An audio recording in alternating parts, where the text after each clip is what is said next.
Okay, Hare Krishna to everyone. Thank you very much, Amaravati Prabhu.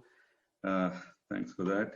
So I see Karthik Prabhu has already started sharing the screen. So thank you, Prabhu. Karthik Prabhu, I just request you to help me with this changing of slides, because today I'm not connected on the laptop. I'm just using the phone, because last time there were some issues with the connectivity, so it got disconnected many times. So just trying to avoid that. All right. So.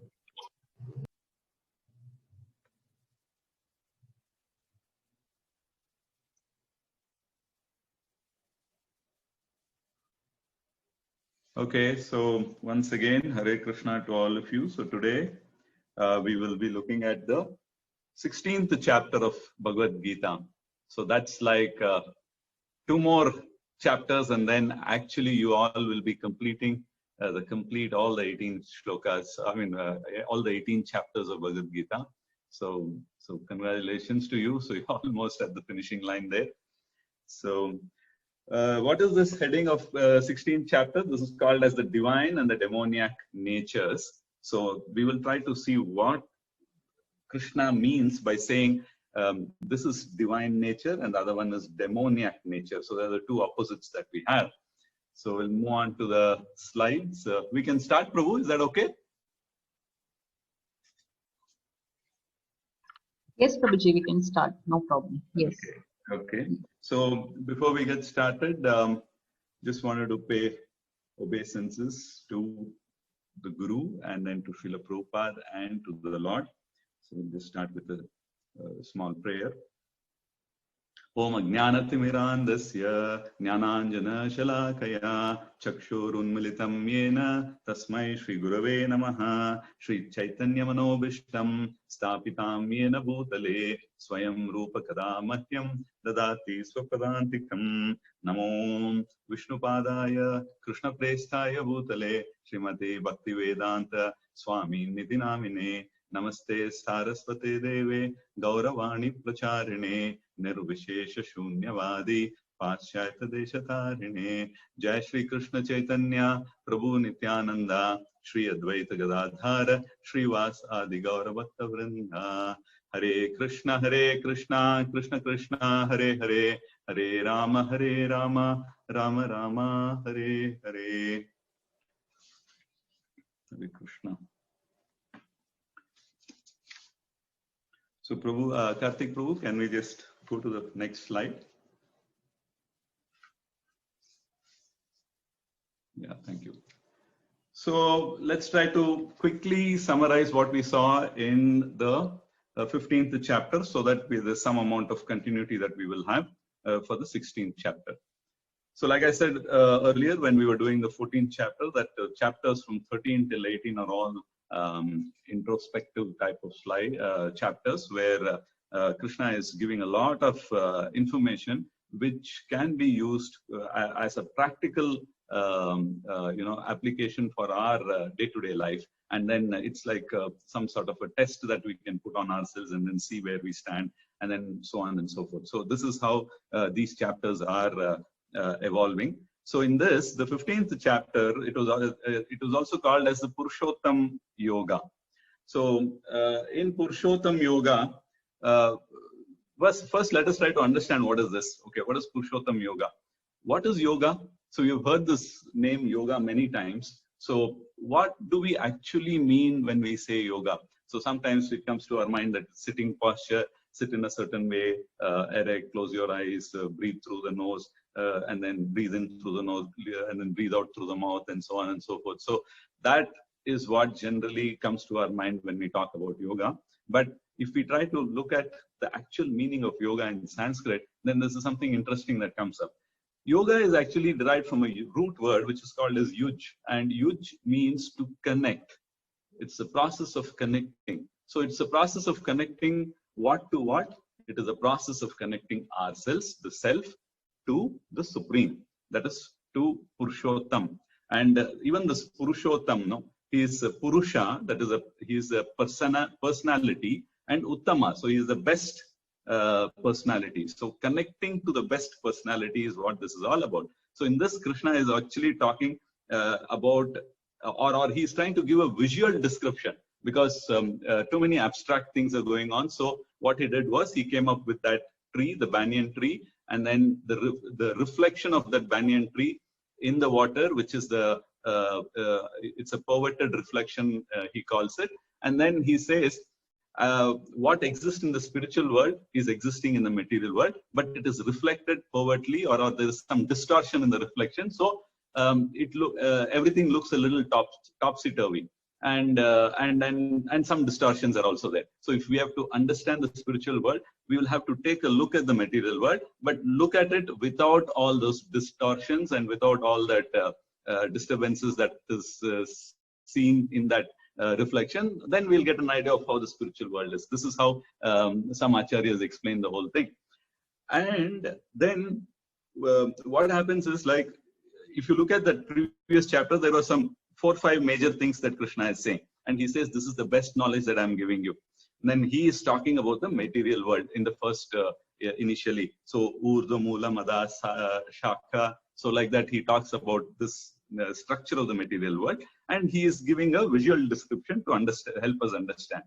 And then he is also giving a view of the spiritual world. If you recall, he said, like, na tad bhashate suryo na shashanko na pavakaha. So there is no sunlight, there is no moonshine, and then there's no electricity, and but still there is an illumination, and then whoever comes there will not come down. So he's giving a brief description of that.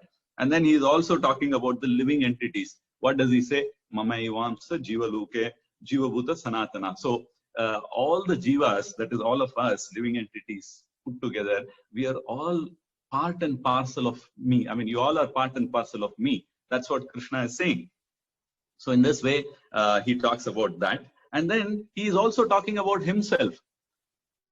In the 15th verse, he says, Sarvasya chaham priti sannivishto matasmritir jnanam apohanam cha. So I am present in everybody's heart as Paramatma.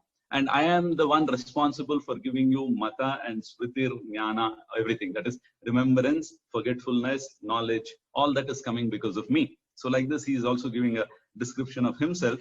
And then he is also talking about his energies. He says, I am the splendor of the sun. Then he says that I enter the planets and then help maintain that planet in a certain position. And then I am the fire of the digestion that is there in you. So like that, he is also talking about his potencies. And then all the sum total of all this is what Purushottam Yoga is, where he is talking about himself and how he is spread everywhere, in what way. And visually, the banyan tree example is given, which is there, this picture that you see at the side, which gives you an idea of about that. And then there are some comparisons, analogies made. The branches are the Vedas and so on and so forth. And the entities are in this tree. And then we are trying to climb. If we have certain qualities, then we will go upwards. And then if we don't have certain qualities, or we are having certain other type of qualities, then we'll start moving downwards. Now, by now, you all can understand what I'm saying when I say upward and downward, which means the birth that we will get as we progress from one body to another. So this birth, a higher birth would mean moving towards Krishna, and then the lower birth is more beastly type of forms, becoming animals, and so on and so forth. So this is where the whole understanding lies. And yes, with this particular knowledge, then I mean, see, how exactly can we kind of apply this particular knowledge? This knowledge we can apply by devotional service. I mean, if we are able to do devotional service, then we will be able to understand this a lot more clearer. Of course, we can reach the Lord in many ways. Like we can reach the Lord in Dhyana Yoga, in Karma Yoga, in Buddhi Yoga. All of these are also ways to connect with the Lord. Yoga is coming there, the word. But it takes time, and it is not possible in this Kali Yuga for the current type of people, because of the quality or the nature of us is such that we will not be able to do all this. And we have seen that earlier. You know, the simple example, we cannot do Dhyana Yoga because we cannot sit in one place, we cannot keep ourselves still, so on and so forth. So physically, we don't lack those, we lack those things which will help us to sit quiet and all that. some acharya was calling it as asana siddhi. So he says none of us in Kali Yuga have this asana siddhi, which means that they could just sit without moving for hours together or probably even days together. So this is something that's not possible now. So the only point is, the only path would be devotional service, which is much easier compared to these difficult paths. So that's how Krishna is kind of leading Arjuna, or through this Bhagavad Gita, he is telling everyone how we should look at devotional service and how we should make sure that we are practicing devotional service with a lot of faith. Okay, so on that perspective, then we'll just move on to the next slide. So in the 16th chapter, what is happening is Krishna is talking about the various branches that we saw in the 15th chapter. The various branches that we saw were all the ones which will take us up and which will take us down. So we will see in detail what these are.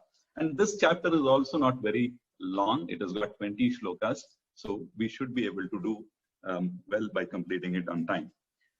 So it starts off like this in this 16th chapter. Shri Bhagavan Uvacha Abhayam Sattva Samsiddhi Jnana Yoga Vyavasthitihi Dhanam Dhamascha Yagnascha Swadhyayas Tapa Arjavam Ahimsa Satyam Akrodas Tyaga Kshantir Apaishunam Dhaya Bhuteshva Alolupvam Madhavam Hirir Achapalam Tejakshama Dhrithi Shaucham Adroho Natimanita Bhavanti Sampadham Dhaivim Abhijatasya Bharata. So there are these three verses which are together, and we will try to see what they are. But before that, the verses from 1 to 9, Krishna is actually explaining the divine qualities. And there are 26 divine qualities that are identified by him, which we will see in detail. And he is explaining each one of them. And then he is also saying that these 26 qualities actually lead a person towards liberation. And then Krishna then explains that there is this opposite of these, which are called as the demoniac qualities and mentalities, that actually drives the person or the living entity to lower planets. So we explain this. And Krishna is also explaining the advantages and the disadvantages of these qualities. So the next slide, Prabhu. So the shloka that I just read out is referring to the 26 qualities. And those 26 qualities are like this. And they are all referred to as transcendental qualities, and they belong to godly men with divine nature. Okay. So the first one is fearlessness. So what is this fearlessness? It is called as abhayam. So now why do we have fear? We generally have fear because we feel we are, when we are alone, then we have fear. So somewhere in the night we have to go, and then if there is nobody, then there is some sort of a fear. But if you have somebody along with you, then that fear automatically goes away. I mean, this even for a small child or even for a big individual also, adult also, it is the same. Now, this fearlessness is coming because we are thinking we are alone. I don't have anyone, and I have to do things on my own, and then there's this uncertainty, self-doubt, everything comes in, and that kind of leads to fearfulness. So this fearlessness can come about with the proper understanding that the Lord is always with me. So we have seen in the earlier chapters how Krishna is saying that I am with you, I am in you always. Sarvasya chaham hridi sannivishto, I am present in your heart. So if we are able to, put our faith in those words, and then if we are able to, with conviction, think that, okay, I'm never alone at any point.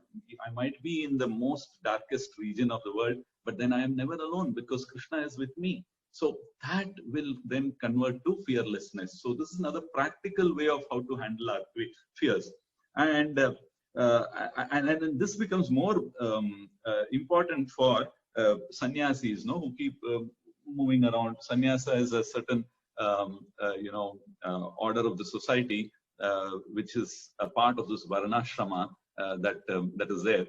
And a sannyasi has to be fearless, otherwise he will not be able to move. And then it is not just the physical fear that we are talking about. It could be mental fears. I mean, like, oh, what's going to happen to me? Or where will I get my next meal? Oh,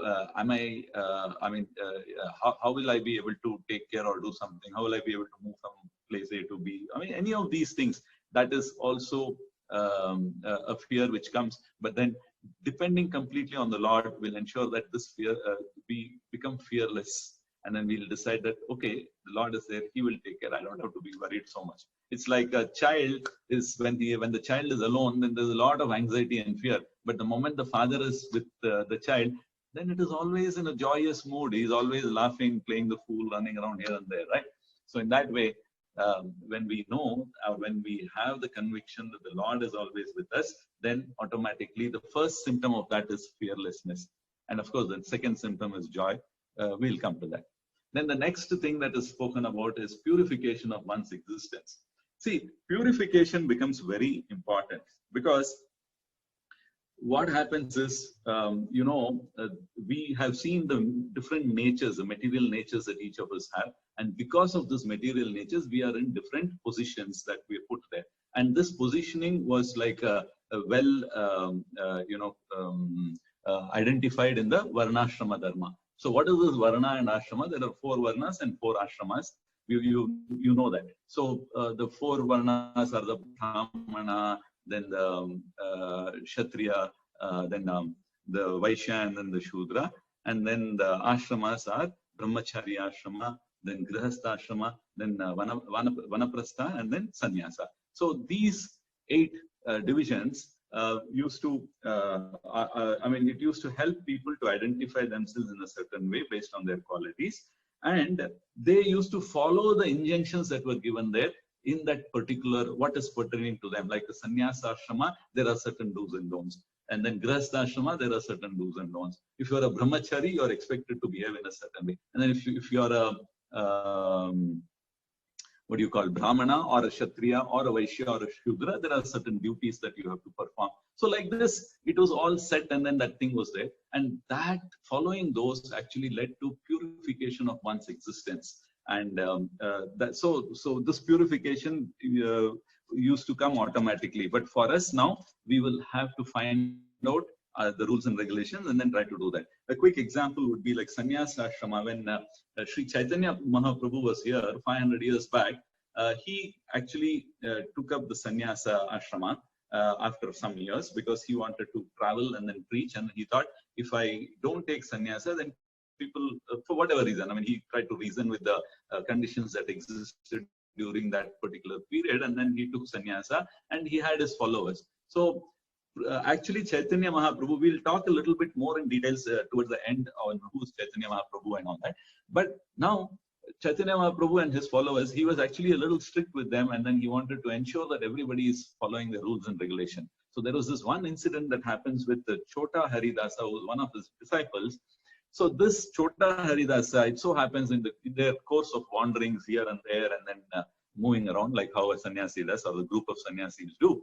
So there Chaitanya Mahaprabhu notices that at one place he is actually looking at another young lady or a woman in a little with some not so good intention, like he wanted to enjoy with her. That type of a attitude came to him, and Chaitanya Mahaprabhu could read his mind and understand this. So immediately he tells him to give up sannyasa and then go to the other ashrama and then fulfill his desires and things like that. So he wanted to maintain that purity. So there is an option for people to move around without breaking the dharma. Go to that dharma, that particular slot which is more favorable for you, and then follow the injunctions in that. It doesn't mean that, okay, now you're out of sannyasa, you can do whatever you want. No. But then you take another position and then see what is relevant there and then execute the dharma there. And again, then come back to the purified state once again. So this is how the whole setup was. And purifying the existence was something that everybody understood and they wanted it. So that is the aspect that I need to purify my senses is a quality that we all should imbibe.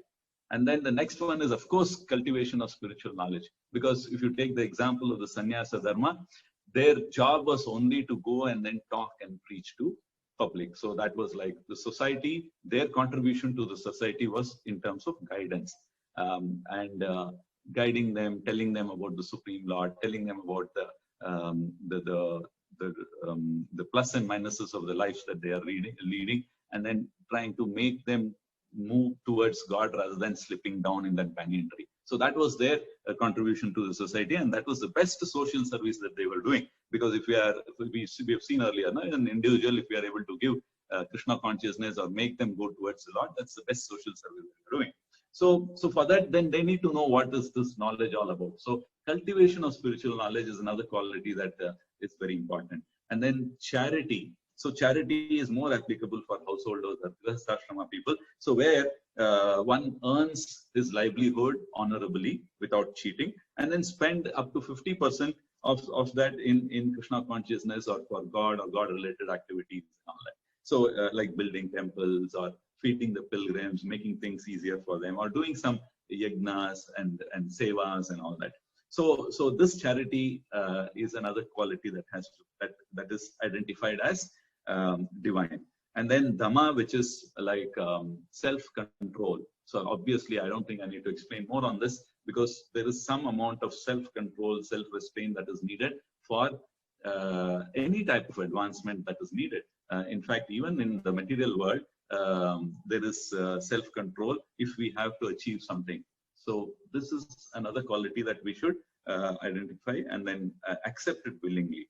Then the next thing is, of course, about performance of sacrifices or yajnas, which are made. I mean, this needs a lot of money. There's a lot of yajnas that are prescribed in the Shastras, which need a lot of money, which the householders or the grihastha people can do, because they're the only ones who are earning money. And then they used to do these things so that that kind of brought about goodness to everyone, or it improved the position of everyone. Of course, in today's age, that type of yajnas are not possible. So what is recommended is Sankirtan Yajna. Prabhu, the next slide, please. Then there are other qualities like study of Vedas. It is also called as Swadhyaya Yajna. So the Swadhyaya is self-study. So we'll have to understand the Vedas.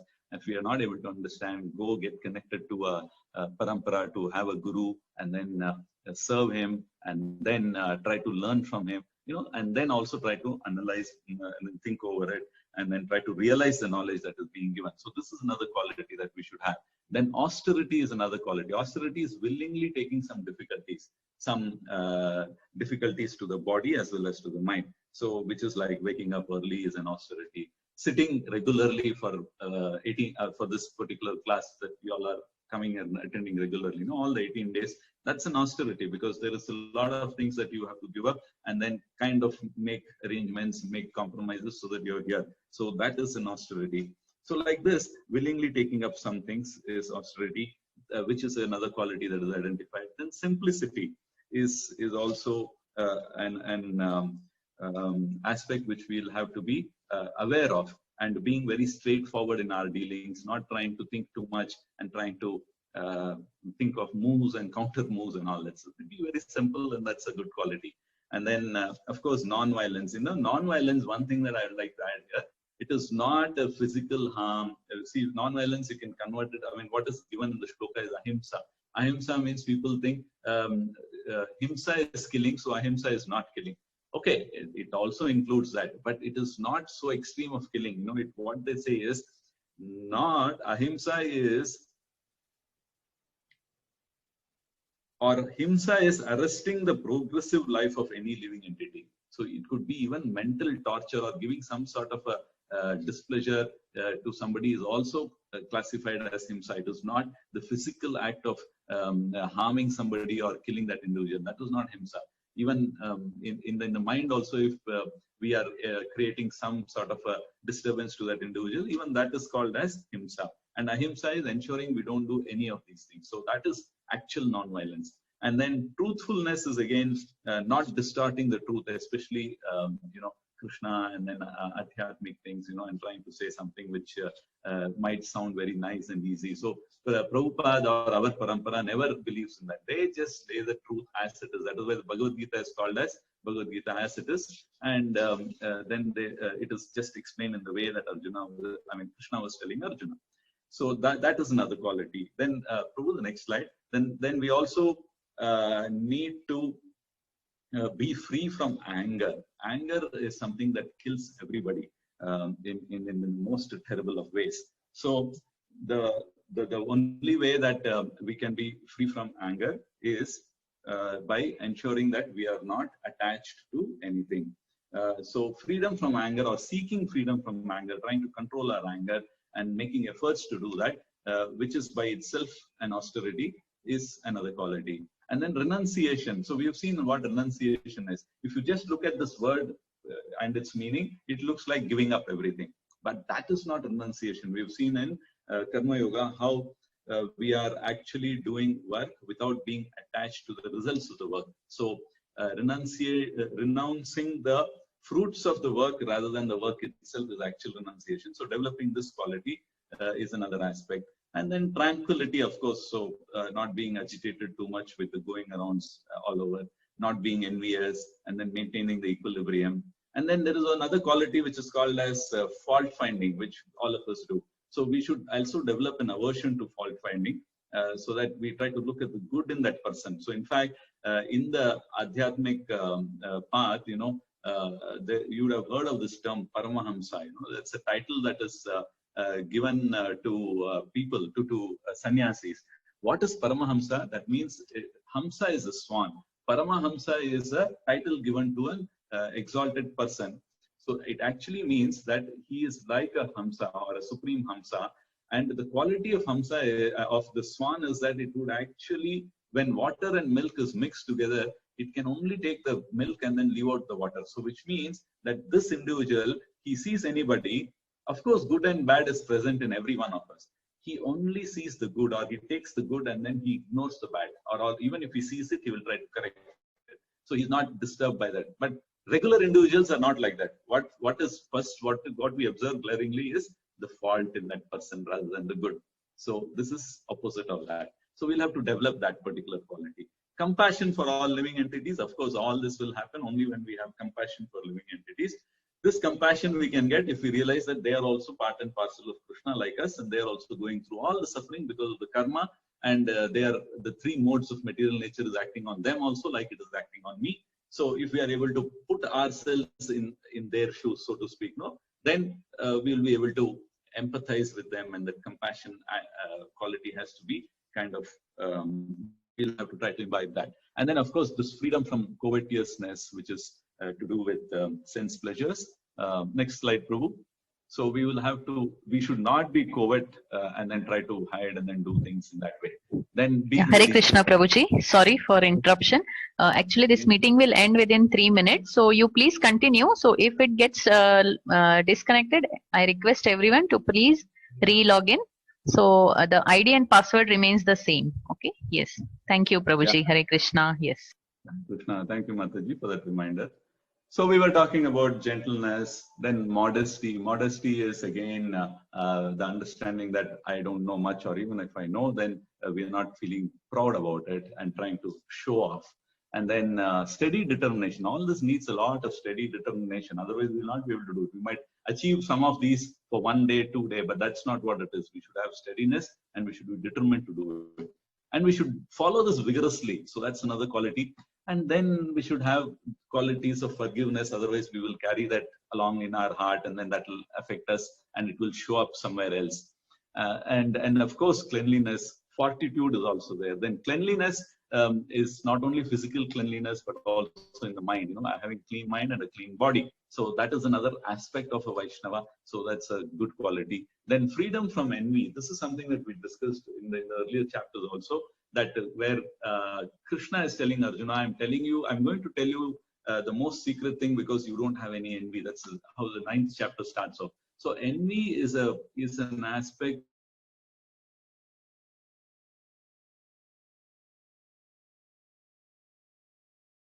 is gone for a toss. And then spiritually also we will not be able to make any progress if this envy is there. So envy has to be completely removed from our hearts. So freedom from envy is another quality. And then, of course, freedom from passion and honor. So desiring some honor, some position, people will praise me. So these are all things that are not divine. So the next slide, Prabhu. So we just saw these various divine qualities in a nutshell. This is what Krishna said in the 3 slides, actually, in the 3 verses. And then he goes on and then talks about demoniac, which is the opposite of divine. And then what is the nature of such people? So here is a quick view of what are the demoniac qualities. So first one is pride. So they're proud of themselves. And then they say, I did it, I am this, I am that, and it's all I-centered, so a lot of ego there, and then being proud of it. And then this pride also leads to arrogance, because there is one-upmanship, I am better than the rest of them, and so our behavior becomes arrogant. So that's a demoniac quality. And then there's a lot of conceit, so we try to be very curt with people. We are not we don't have that friendly, outgoing, friendly nature, so it's very conceited. And then we get very irritated, and then there is anger that comes in if somebody is doing something which is not in line with our thinking. Then Hare Krishna. Hare Krishna, Prabhuji. You can continue. Yeah. So there is harshness that comes in our voice when we talk to people. And then ignorance. We don't know what is right and what is wrong because it's so self-centered. So that is another demoniac nature, which is completely full of ignorance. So these are some of the qualities of a demoniac person. Okay, so now we just saw a little bit in detail on the divine, and then also an overview of the demoniac people. So now the next slide actually talks about the advantages of having divine qualities. So now somebody might ask, why is it that I need to have this type of qualities? What happens? What is in it for me if I develop these qualities? So let's see what Krishna is saying. So transcendental qualities to be practiced according to the Varnashrama is what we saw. What it will happen is when we develop these qualities, it will make us progress on the path of liberation. This is not new. We saw that it will help us to climb that particular banyan tree, and it will move towards liberation. Whereas the demoniac qualities guided by passion and ignorance will kind of lead us to more bondage. We get more entangled to the material things, and so we will not be able to move up, but we will start moving down.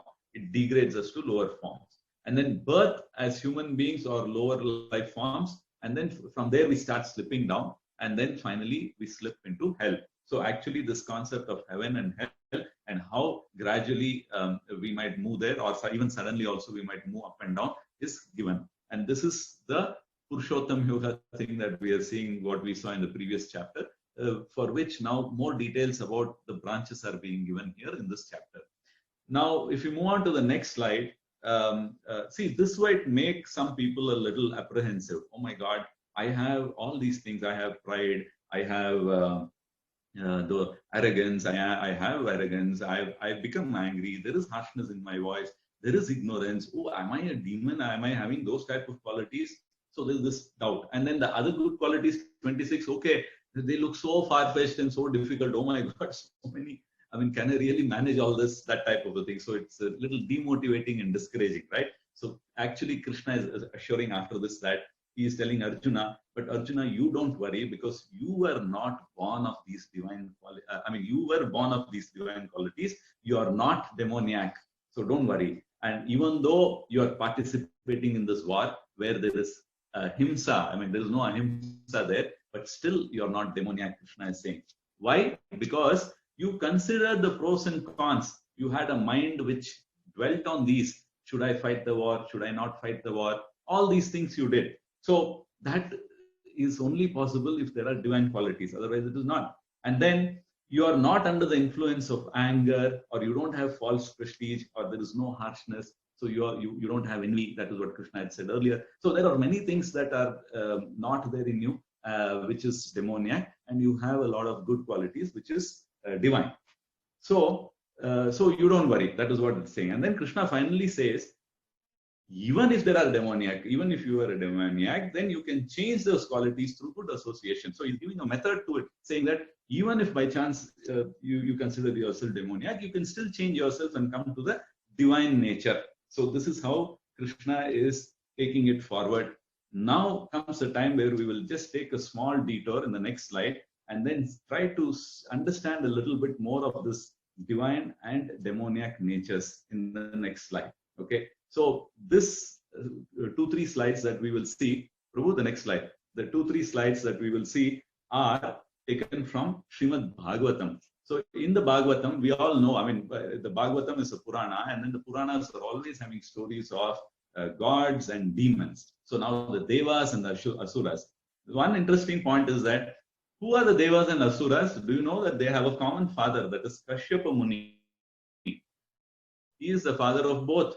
And the mothers are different, of course. So the mother of the Devas is called Aditi, and the mother of the Asuras is called as Diti. So they two are sisters who are married to Kashyapa Muni. So this is how their children are referred in this way in the Puranas. And then what are the qualities that Aditi had, the mother of the Devas? She was selfless, she was a dutiful wife, she was patient, composed, she was free from envy, and she was following the Dharma. So that is one aspect. Then in the next slide, if we go, then we will talk, we can see the qualities of Diti, the other co-wife. So she was very selfish, she was impatient, she was lusty, and then she was very envious of the sister. And then she had total disregard for Dharma. And then, of course, she was always looking in everything in what's in it for me. That's the type of attitude she had. And the shlokas that are down below, or the meanings of it, is actually explaining those, what we just discussed. So the next slide, Prabhu. So now what happens is, this is the disposition of these two individuals. And Aditi actually is saying in the next shloka, "O best of sages," that is, she is talking to Kashyapa Muni. And here she is, what is she saying? She's asking for a boon, like she's seeking something. She's saying, of course, she's the wife, so she's seeking something from the husband. She's saying, "Grant auspicious benedictions for me. Please consider our situation and bestow upon my sons the benedictions by which they can regain what they have lost." That is what she's saying in that particular verse, which in Srimad Bhagavatam, where she's actually asking for her quota that is due for her children. She's not asking for more. If they were to get this, then that is what I'm asking. So please give that benediction. There is no vengeance that somebody took away something of theirs and it is not there. And this is in the middle of the Leela that is we are discussing. So there, this is how she is asking. And then she did not want any harm to the enemies of her children. So she was only saying, let them get what they are supposed to get. This quota is a very important word that we should understand when we are realizing spiritual things. Krishna, or the Supreme Lord, has given each one a quota, and that is very clearly mentioned in the Isha Upanishad, the very first shloka.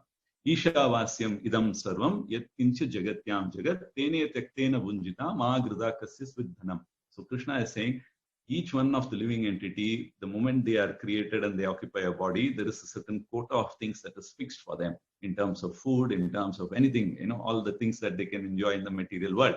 That is fixed. They are only supposed to enjoy that and not more, because if you crave for more, then it leads to greed. So this is a very important thing in detail. So she's naturally, she's just asking for that quota. I don't want anything more. Whatever is there, let them get that. That's her disposition. Whereas Diti, if you see what she says, "Oh my husband, oh great soul, I have now lost my sons. If you want to give me benediction, I ask you for an immortal son who can kill Indra." Indra is Aditi's son.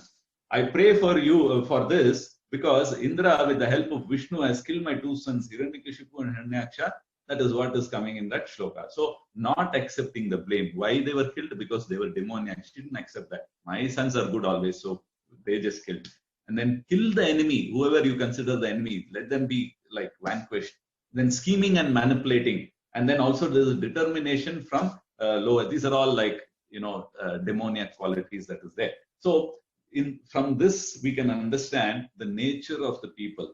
And then this last slide, which is the next slide, where what happens to Aditi and what happens to Diti is given here. This is an interesting slide. See what happens. Aditi was recommended to perform. That is the husband. Kashyapa Muni is saying, you perform devotional service to the Supreme Personality of Godhead, he says. So he says, "My dear Aditi, engage in devotional service." and then pray to the Lord, who is the master of everything, who can subdue everyone's enemies and who sits within everyone's heart. So only that supreme personality, Krishna or Vasudeva, can bestow all auspiciousness and benedictions upon everyone. So he will give you also, he says. And then finally, what is the result she got because of this benediction? She got actually Lord Vamanadeva as her son, who helped the other sons of hers to get back their kingdom. This is how the Leela goes. That is the Vamana Avatara. This is before that happened. We've just taken some few verses and then trying to compare the qualities of both the women. Then Diti, actually what happens is she is prescribed to do pious activities for material benefit, because she's always wanting material benefits and those sort of things. So Kashyapa Muni is very intelligent, so he knows her attitude. So he is only giving her some pious activities to do. But what happens is she gets purified by that, and instead of an enemy of Indra, because she first says, no, I want a son who will kill Indra, she actually gets 49 sons who are called as the Maruts and who are friendly to Indra. So that's, I'm not going to detail on that, but this is how it happened for them. So the results are actually based on the process. And the whole takeaway from this is that whatever is the quality that one person has, if you are following the Dharma, then you can actually get some good benefit and then move upward. That is the whole import. And also it gave us an idea of how demoniac and divine quality people behave, or how they interact with others, and then how they look at the world in general. So these are the two things that we saw in the small deviation that we had. Now coming back in the next slide to our 16th chapter. So Krishna continues to say there are two divine, the divine follow a very regulated life prescribed in the, so there are two types of created beings, Krishna is saying. So one is called as the divine, quality people who follow a regulated life. The demoniac are whimsical. That means they don't follow any prescribed thing. They just keep doing things that they want to do. They just are, whatever comes to their mind, they will do it. Then they don't follow any Vedic injunctions. So no dharma, nothing. So this aspect of dharma, artha, kama, and moksha is very important. If you follow dharma, get some artha, and then use that in satisfying your senses, even though you're indulging in sense gratification, still there is purification that will happen, and that will lead to moksha. This is how our entire Sanatan Dharma is placed. And the relevance of dharma, artha, kama, and moksha becomes very good because of the nature that we have. And then even if there are some demoniac nature and then we want to enjoy, we do it within a certain samyama, that is within a certain boundary, then it leads to actually good only. So, that doesn't mean that, okay, I'll continue to be demoniac. That is not the thing. The Lord is so merciful that he has made those laws in such a way that if you follow it sincerely with all your heart, then you will actually get some spiritual benefit, like how we saw in Diti's case. Though Aditi got the best, but then she also got something which is not so bad, and then she got something good. So that way, we should, following the injunctions of scriptures is very important. And then they do not know what is to be done and what is not to be done. They are clueless. They have no faith in the scriptures, the demonic people. So, and then they are not clean internally and externally. So some of it is a repeat, but I'm just reading it out. And there is no proper behavior. They don't know how to behave. So they get cursed and all that. We've seen, there's so many people who get cursed because they didn't behave properly when a sannyasi or a saint comes, or when a lady comes. So people who couldn't, get their good sense in that way and then behave properly, they all went down. They were all cursed. They became trees and so on and so forth. And then, of course, they don't speak the truth. Whatever is beneficial for them, they will just say. Truth and untruth doesn't really matter. So these are the two different types of people. I know it's a repeat. If you go to the next slide, there again, there is this philosophy of the demoniac. So we are actually getting into the mind of a demon. So it says like, what do the demons say? They say that this world is unreal. Then they say this cosmic manifestation, it arose out of chance. There is no God in control. Then the living beings are produced simply by a combination of matter. Then sex desires keep everything going. It is only sex that is driving the world. These are all some of the things in the 8th verse Krishna is talking, which are the mentality or the thinking of a demon. So the next slide, Prabhu. So here, I think if you sit back and then think, you will realize that the modern civilization is led by demons, and actually that is why it is leading to so much of destruction, because people are having more and more demoniac qualities rather than divine qualities. Then the demons are lost to themselves and they create their own philosophies, and then they are not intelligent because they cannot discriminate.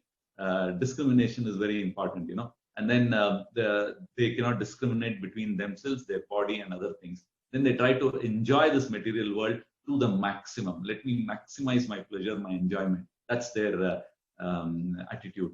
Then they deviate other people also, and then from the spiritual life, they say, "No, don't do all this here. This is not now for you to do. This is not the age. Don't get into all this. Ari, what happened to you? Are you all right?" And all that. They try to kind of trivialize, spiritual life and all that. So these people are with demoniac mentality, and they are, by in general, enemies of the world. Why? Because for their own sense gratification, they will stop at nothing to harness the environment, even though it is going to be counterproductive or it's going to be harmful. They still continue to do that, like mining indiscriminately. We see all this. I don't have to go into details, but you can make out. So that way, these are all the enemies of the world, and then the environment and Mother Earth at large. And then, so this is how Krishna is bringing out the two qualities very distinctly. And then in the subsequent verses, what happens? He is briefly, again, Krishna is further describing the activities and the mentalities and the qualities of one who has demoniac tendencies. Next slide, Prabhu. So we will continue to see that. I know some of it could be a repeat, but there is some reason why this is, Krishna is stressing so much on this. So let's try to understand that. Okay, in the next slide, that is from 10 to 18, Krishna is talking about the activities of demoniac people. What are the activities they generally do? All those activities are very horrible. They are painful. They are distressful. They are atrocious activities. So some of them are like killing of animals, nuclear weapons of destruction, then slaughterhouses, breweries, cigarette factories, nightclubs, large-scale industrial development and trade. That's again exploiting the resources and Mother Nature. Technological advancement, violence and cruelty to human beings. Everything is there. But you just look at the divine, then they are not so bad, because they will actually consider these aspects also. If at all they have to set up something, they will still make sure that it is not exploited. See, there's a difference between exploiting a resource and then using that resource, right? So exploitative nature is demonic. Using it properly and then taking what we need. You remember the quota that we spoke about? So remaining well within that and then continuing the life, that is usage. It is actual usage. It's not abuse, or it is not exploitative. So this is how Krishna is explaining in detail. The next slide, Prabhu. And then, of course, the attitudes of demoniacs is continuing, where they are very lusty. And then lust, I said, is not just about physical enjoyment. It is any type of desire. Strong desire is called as lust. It could be, any of the senses, if you desire something very strongly, that becomes lust.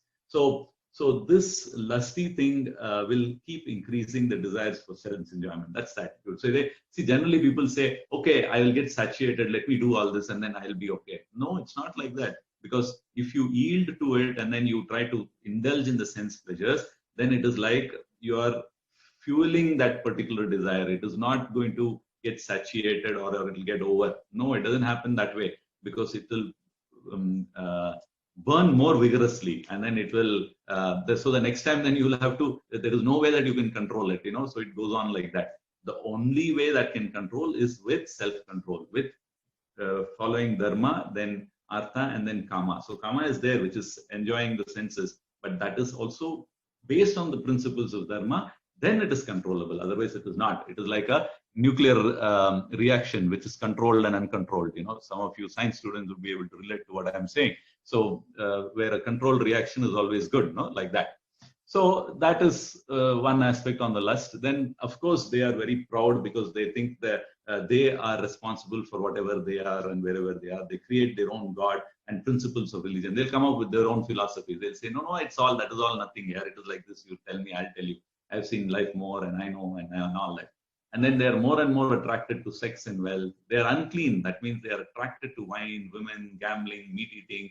So all these things which will lead to adharma, that is what they are all tending towards. And then they artificially create some false honor for themselves. They think I'm like this, this is all completely in that false ego stage, and then guiding. So what happens? Such people, whatever activity they do, they get bound more and more, and this binding more and more into the reactions of their work, they start gliding downwards towards hell, because they are thinking themselves, even though they think they are advanced, actually they are going down. This is what Krishna is explaining in those verses up to 12. If you move on to the next, what happens is, again, little more in detail, it talks about the ultimate goal of life, which is sense enjoyment for them and nothing else. Then their anxiety is immeasurable because they have thought of all these things. They have these big plans. So there's a lot of anxiety.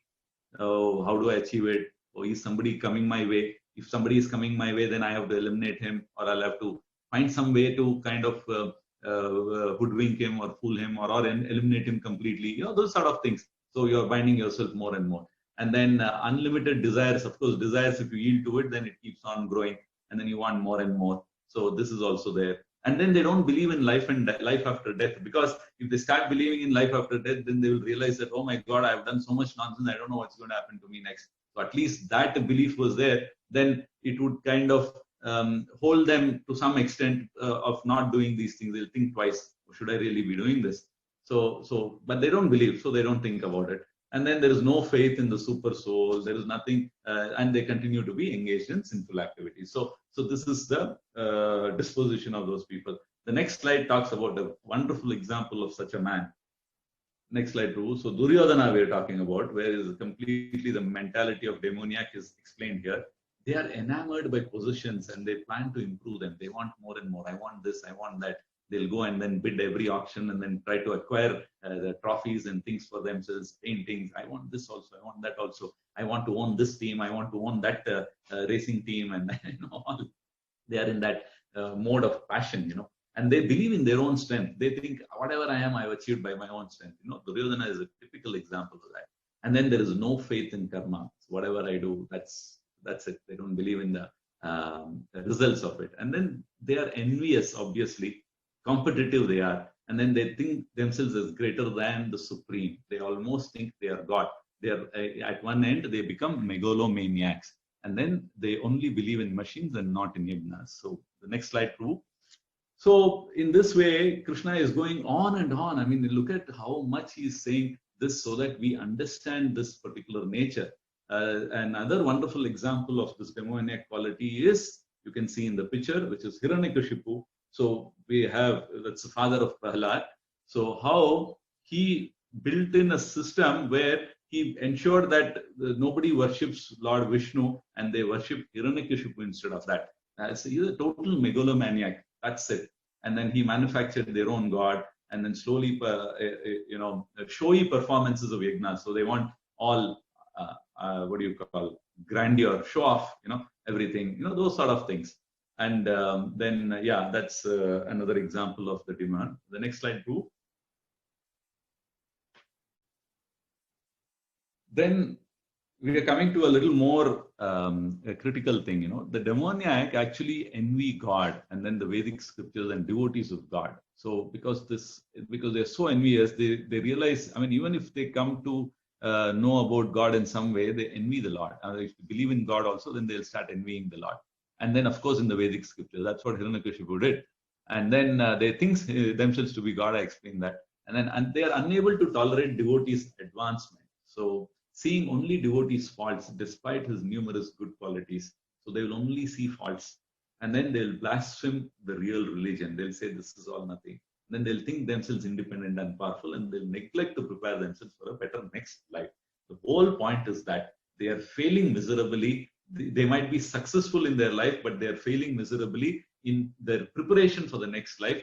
And that is the crux of this life. We will have to prepare for our next life, and there is nothing else. If we don't do that, then it is as good as gone. So this is an aspect that we should know. And then lastly, there are so many thoughts of a demoniac person. I have so much wealth today, and I'll get more through my schemes. I am the controller and the enjoyer. I am perfect. I am the most powerful. My enemies are defeated, so I am happy now. this is what goes on in their mind. I'm the richest man, surrounded by aristocratic relatives. There is no one more powerful and happy as I am. I shall perform some sacrifices, give some charity, and rejoice. And then too strongly they are attached to sense gratification. So this is how Krishna is explaining all those verses. Then finally, then we come to verses which are up to this 18th verse. This is how Krishna is talking about demoniac nature and quality and people who are in that particular nature. Then from 19 to 29, he's saying what happens, what are the results of performing demoniac activities, and how we should give up this particular lust and anger. So we'll see in detail that's a little important. And then, I think those are the two things. So next slide, too. So we saw if we are having demoniac nature, then we go down. So we covered this. And then the Lord continues to put them in the wombs of demons, and there is no way they could break that cycle of birth and death.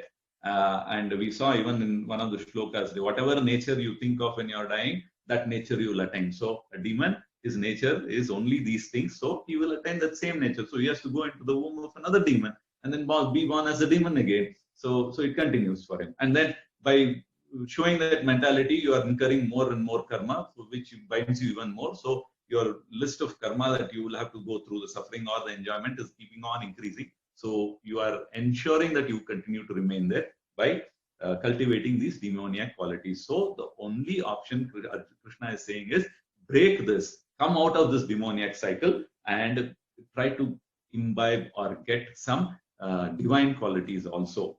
So this is what Krishna is trying to say. Now, how do we avoid, next slide, Prabhu, how do we avoid demonic qualities?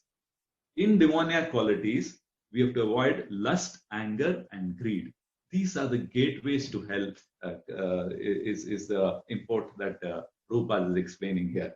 See, why that is so is because if there is some, there is a lust that is there. That's an intense craving for something that is there. And now this intense craving, why it came? Because we are thinking about it. Our thoughts are always on that. So we get that intense craving. So we get attached to that particular thing. And when we are attached to that, it leads to anger. Why? Because that is not fulfilled. We are attached, but it is not fulfilled. So there is anger. Like I need a palace or something like that, but I am not getting. And I'm so attached to the palace, but I don't get it. So I'm angry. I'm angry with the world. I'm angry with anyone whom I see as somebody who's in between me and the palace. So it leads to anger. And then in case if it is fulfilled, then it leads to greed. So what happens? Okay, somebody craved for a palace, they got it. But then greed sets in. So what happens in greed? Okay, I have one palace, why not two? If you get two, then why not 10? So this, we become greedy. So these are the three things, pitfalls that we have to avoid. So one is lust, and then anger, then lust, and then greed. So greed gives birth to illusion and lack of discrimination. So we're so greedy that we don't worry. I mean, hook or crook, I want it, that's it. So there is no discrimination. So we don't know discrimination, we end up doing wrong things. We do end up doing wrong things, we are getting bound more by karma. So birth and death is guaranteed. More birth and deaths are guaranteed. So more time in material nature. Then next comes intoxication and pride. That's another thing. So no, not next slide, Prabhu, same slide only. Intoxication and pride is there. So you become so proud because you own so many things and all that. And then that's a very heady feeling. So you are again going to behave in a different way. And these, by the mix of these five, envy manifests fully. So there is envy because we'll always find somebody who's more than us. In this whole journey, whatever we do, we'll find somebody whom we can envy. Even the most richest person, I'm sure he'll have some things to envy in other people. So this is how the material world is. So don't think that there should be one person who has everything, he'll not have any envy. No, it doesn't work like that. You talk to that person, they will also have some envy of some people. He'll say, I wish I were so simple. He'll envy a common man. He'll say, I wish I were so simple like that without all these worries and headaches. So that way, that's how the material nature is. So now the next slide, too. So now if you have to escape the three gates to hell, then the only thing that we can do is that the Vedas designed by Lord to gradually free us from gateway to hell has to be followed. And then we have to turn the living entities to devotional service. That's the only way. Because if we turn to devotional service, then what happens is automatically all these 26 divine qualities will start manifesting in that individual. You don't have to have that list of 26 and keep ticking them. Oh, today I managed a little bit of damas. This I did charity. Today I managed non-practicing, not being angry. Today I did this. Oh, I forgot these other 3 things today. So maybe I'll try tomorrow. It's not that way. It doesn't work that way. You just do devotional service and do devotional service in ahaituki apratihata, like how we saw in the 9th chapter, without any motivation, without expecting any results. Then automatically these 26 qualities will start showing in that particular individual. So that is what Krishna is saying, and he is concluding. And but if we discard the spiritual injunctions, then there is no perfection, there is no happiness. So this is important. You go to the next slide, Prabhu. And a person who is engaged in devotional service already has the understanding of Vedic literature, and his conclusions are perfect. And then everything, he starts moving upward in that banyan tree. He will not start moving down. He'll start moving upward towards liberation, because everything is working out well for him. He is holding those branches and climbing. What are those branches? If you see in that shloka in the previous chapter, it says the branches of the Vedas. So with the help of the Vedas, he is trying to move up, which is a good thing. And yeah, so this is again a type of a conclusion. The next slide, Prabhu, which is a conclusion of what happens if you follow or if you not follow the scriptures. Because maximum importance is given to following the scriptures. So we can see here the goal of Vedas is Krishna, follow Krishna's instructions, achieve all perfection, be happy in goodness, become transcendental, and go back to Godhead. So 3 things here it happens. When you are here, you will achieve, you will be happy actually. So you've still not gone to Godhead, but then you're still in this body. But in this body itself, you will experience happiness by following the Vedas. And then you will also have transcendental devotion. You'll get a chance to do devotional service to the Lord in this body. And then finally actually go to the Godhead also. So actually it is 3-pronged, the benefit that you get if you are following the scriptures. So next slide, Prabhu. And the next slide also. So we did this shloka, so that's okay. So next slide. So the summary of this chapter, if you have to see, I kind of ran through the basic points. See, the divine qualities that elevate us to higher branches on the banyan tree and to liberation. So we have to be aware of that always. Demoniac qualities will lead us, drag us down to lower branches and ultimately to hell. That is it. And we saw what is divine and demoniac. Simple. Then activities, mentalities, and qualities of one who is demoniac we saw. So we can kind of identify where we stand. Like I said, all these chapters are introspective chapters, so you don't have to tell the results, but you will know for yourself. And then the results of performing demoniac activity is to get lower births and other types of hellish life. Same repeat. So we should give up lust, anger, and greed, and as they are beginning of the demoniac life. Then we should follow scriptures, and then we'll have to do our life. And most important thing is we should practice devotional service. That is the most important. If we do that, then automatically demoniac qualities will start going down. We will actually see compassion coming up. We will not be so harsh on somebody. We will also start treating those people as individuals, and we will start feeling towards them. And then we really genuinely want to help. It's not like it's a put on, oh, people are seeing, so I'll do it. It's not like that. It comes from the heart, whether you are seeing or you are being seen or not being seen. You still do what you have to do. So you're not craving for honor. You're not like you take out your camera and phone and then take a selfie and post it, then say I did this today. It's not like that. So you just do because you know the Lord is watching, but then you also know the Lord is within you, and then you are contented and happy with what you did. So this is all the demoniac qualities, which will, divine qualities, which will manifest for anyone who is into devotional service. And devotional service, the quality we saw, which is ahaituki apratihata.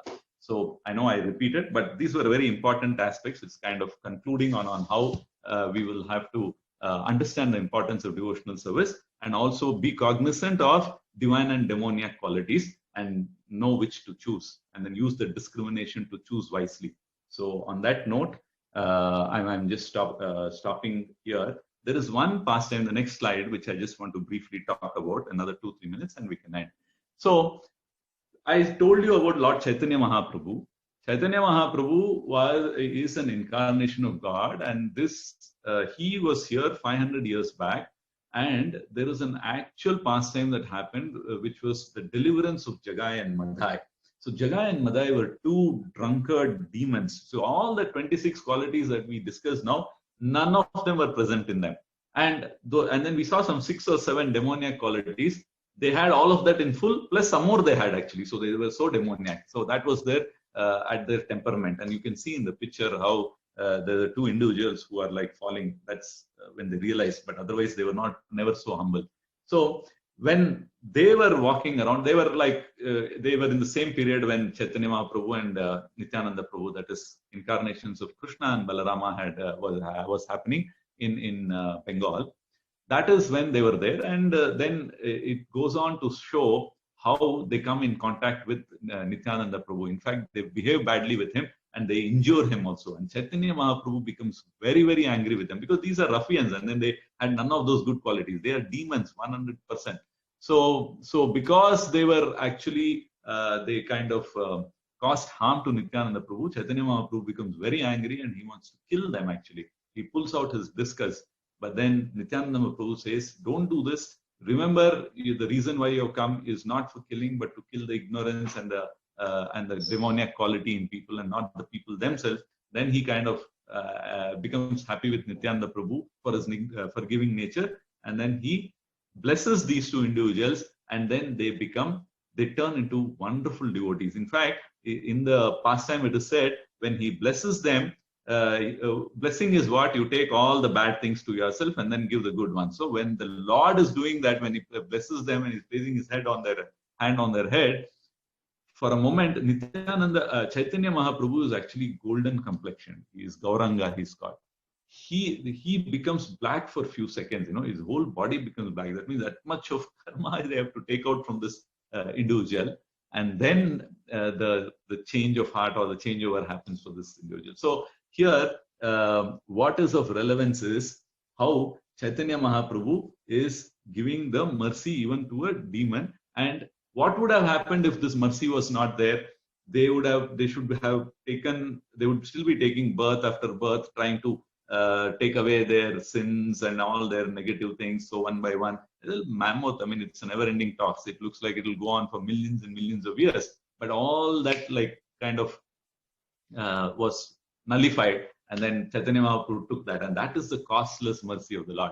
So if we are connected with Chaitanya Mahaprabhu, we accept, and then we are in this movement, then his costless mercy is there. So even though we have so many negative things with us, in one shot, all that will be removed, and then he will fill our hearts with divine qualities, so that we will be able to quickly reach there. I mean, it's like, that's why they say, doing devotional service is like taking the elevator. We don't have to go through each of those floors.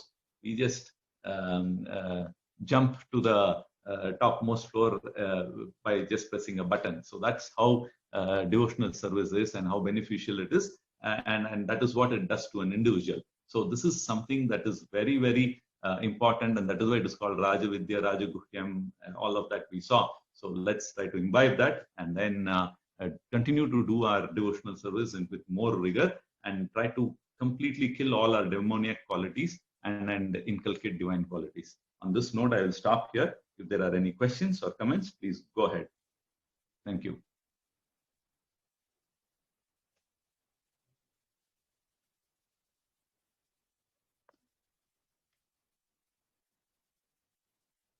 Prabhuji, as you explained previously about varnas and ashramas, you have mentioned vanasthashrama. Can you just explain me more about that, vanasthashrama? What ashrama you wanted explanation for? Vanasthashrama, third ashrama. Okay. Vanaprastha, that is called. That is where after grihastha, see what happens is brahmacharya, then grihastha, then vanaprastha and sannyasa. So in these, in brahmachari ashrama, it is only about learning, about self-control, controlling the senses and all that. And then in grihastha ashrama is married life, where you do your living, like find a job. I mean, whatever you want to do, that you will be doing. And then you will have a wife, then children, and then take care of the children, take care of society, all those things.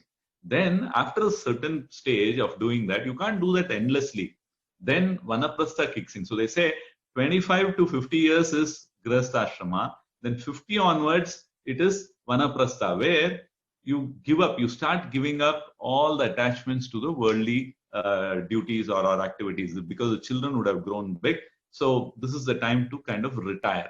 And retire means vanaprastha. So proceeding towards the forest. So you kind of physically also move out of the town or the village, wherever you are, and then start living in a jungle, or visiting holy places and all that. And then, of course, you will be accompanied by the wife also. But then you are completely trying to absorb yourself in the Lord. That is vanaprastha.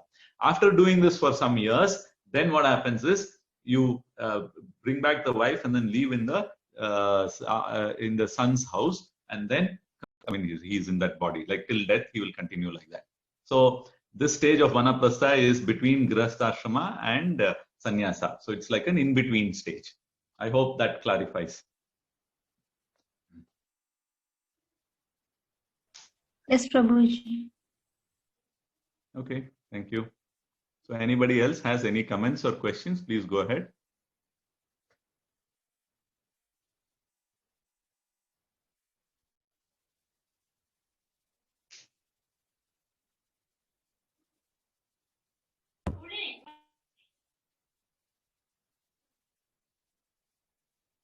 Okay, Prabhu, so over to you, Amrapati Prabhu. Yes, Hare Krishna Prabhuji. So I think there are no more questions. And we have a WhatsApp group. So if you feel any from any chapters, if you have any questions, you can please post the questions. Okay. So, and I'm sorry, yes, Mataji. Prabhuji, Yes, I wanted to add two sentences or two comments. I just wanted to make two requests to all of them. See, we were talking about devotional service. So the first way to get connected into devotional service, or one aspect of devotional service, is chanting. And chanting, if we are able to do every day, that means we are actually doing devotional service. Because devotional service, there are 9 types: Shravanam, Kirtanam, Vishnu Smaranam. We have seen all the 9. So that Shravanam, which is like taking the Lord's name, that also is devotional service. So I urge and request each one of you to kindly chant the Hare Krishna Maha Mantra, which is Hare Krishna, Krishna Krishna, Hare Hare, Hare Rama, Rama Rama, Hare Hare. So keep chanting this whenever you get time. See, there is no rules and regulations for this. It's not like you should have a bath or you should sit in the puja room only and do. There is no such rules. It is so merciful that you can do it anywhere. You can even, if we are not well and we are lying down, we could still do that. We got up, we still not had our bath, we could still chant. There is no offense there. So this is the benefit that is there for this chanting, which is actually the Shravanam and Kirtanam. Both happens. We listen as well as we speak. So chanting, please take to. If you are doing, well and good, increase the rounds. If you're not doing, then take it up sincerely. You can see the transformation. Whatever we saw here, theory, we've been discussing slide after slide. You can actually see it or feel it yourself, and you can see how the changeover is happening, how the way you look at the world is changing and everything. So that's a wonderful journey, and it's a journey that everybody has to take. So from that perspective, I'm urging all of you to please chant. And then the other thing is, this is the book that we've been referring to, Bhagavad Gita as it is. I know some of you have it, but if in case you don't have it, please go for it. Buy this book and keep it in your house. If you have it, and you can even gift it to someone else, like your parents, your brother, sister, or your friend, so on and so forth, because that's the best social service activity you will do. You are giving Krishna to that individual. So on that note, I just want to stop here. Thank you, Mataji. I'm sorry I took some time. Yeah, no problem, Prabhuji. Yeah, Hare Krishna. Thank you for your wonderful nectarian class. We came to know about the qualities within us and how to change ourselves with chanting, as you said. So that will really help us. So we'll stop here for the day. And if you have any questions, you can post it on group. We have a WhatsApp group. And as Prabhu said, those who have not started chanting, yes, you can start. Yes, please go ahead. Yeah, yes. Mataji, I had a doubt, to ask to Prabhuji that. Yes, please. Yes, Prabhuji, you have told about. Prabhuji, you have told about Vanaprastha ashrama, right? So, what is your recommendation to that in this Kali Yuga? Whether it works or whether we can go for it in this Kali Yuga? See, even there are 2 ways of looking at it. Vanaprastha is like physically people used to move out, and so it is called as Vanaprastha. You can be a Vanaprasthi staying in the city also. So you could still be engaged. You could disengage from the material things, kind of look at leading a little more retired life where you have more free time, being satisfied with whatever you've earned or whatever you have done, and then move towards this and engage yourself in other in devotional activities, in preaching, in doing some seva in the temples and all that. So you could keep increasing that time for that. So you are in the vanaprastha stage, right? It's a state of mind. It's not actually going to the forest. I mean, earlier days they did that, so it was called like that. So that's how. It's not my view. That is how acharyas here say, and I'm just repeating what I've heard. So it is a must in our mind. We'll have to detach, and that is what is recommended. You can't remain a grihastha and continue to be there till 70, 80 and all that, and still say I have to take care of my children. No, once the children are grown up, then we will have to detach. You see, in the earlier days, the kings used to do that. Kings, can you imagine? I mean, what positions we have that we are going to be so proud of? Look at the king. He owns the whole kingdom, and all the royal thing, life was with him.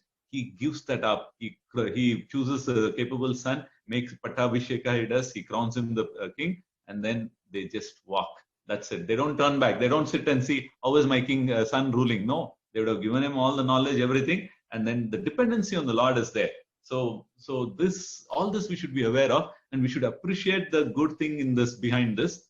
And then of course, yes, vanaprastha is of course recommended, and then everybody will have to detach. You can't still say I'm a family man at 80. That's not the Sanatan Dharma. It might sound a little odd, but that's how it is. That's the truth. Thank you, Prabhuji. Thank you. Prabhu, Hare Krishna, Prabhu. I have a question actually regarding chanting. You said that chanting would help us come back to the track and get rid of these the bad ones, bad qualities or the wrong qualities that we have. But my question is, many times I'm not able to fully concentrate when I'm chanting. There are like only 50% of the times I'm able to concentrate on Krishna, and the rest of the times I'm actually thinking totally unnecessary stuff. Yeah. So how do I keep bringing my concentration back to Krishna? And I'm failing. That's what I realize. So the fact that we recognize we are failing is wonderful. But before that, I would like to congratulate you, because you are saying 50% of the time you are able to think of Krishna. That is great. That is wonderful. Because if you are able to think even for some small percentage of time about Krishna while chanting, that itself is a big achievement. So 50 is a wonderful number that way. But yeah, I mean, that's not on a lighter side, I'm saying. I'm genuinely saying, because most of the time our mind is such that, it keeps wandering. And every time we have to pull it back. That's why the acharyas say, beat your your mind with shoe in the morning when you're chanting. So it keeps going. You have to again bring it back, again bring it back, again bring it back. So this is how it is. So it's a constant effort for all of us. But what the acharyas say is, don't give up that service, because it is not, Krishna is not seeing, oh, you chanted without remembering me so well. No, that's not. I mean, okay, that will make him happy, but what makes him more happier is the effort. See, you look at your own, like when we have children, no, we say, like the effort that they put to get it right itself is so nice to watch, right? So in that way, Krishna also is seeing the determination and the effort that we are putting to the sadhana, the tapas, the austerity that we are doing to get it right, and then to keep that endeavor going. So keeping the endeavor going is important, and always feeling that I'm not chanted so well. Having the dissatisfaction is very good, because that dissatisfaction, I didn't chant properly, is nice. Any service is like that, no? Maybe I could have done better. So we always feel, we write an exam and come, we would always feel, oh, I could have done better. So that is what keeps the student going, right? In the same way, this is what keeps a bhakta going, that there's some dissatisfaction which is there. So I think you're on the right track, to put it in a nutshell. Continue to do that, and continue to have that craving, and then keep pulling the mind back each time it goes away. So that's the only thing that the acharyas say, and I'm just repeating it. Thank you, Prabhu. Thank you. Yeah, I'll try doing that. Yeah, I hope I answered your questions. I'm not sure. Yes. Yeah. Yes, of course, Prabhu. Thank you. Hare Krishna. Hare Krishna.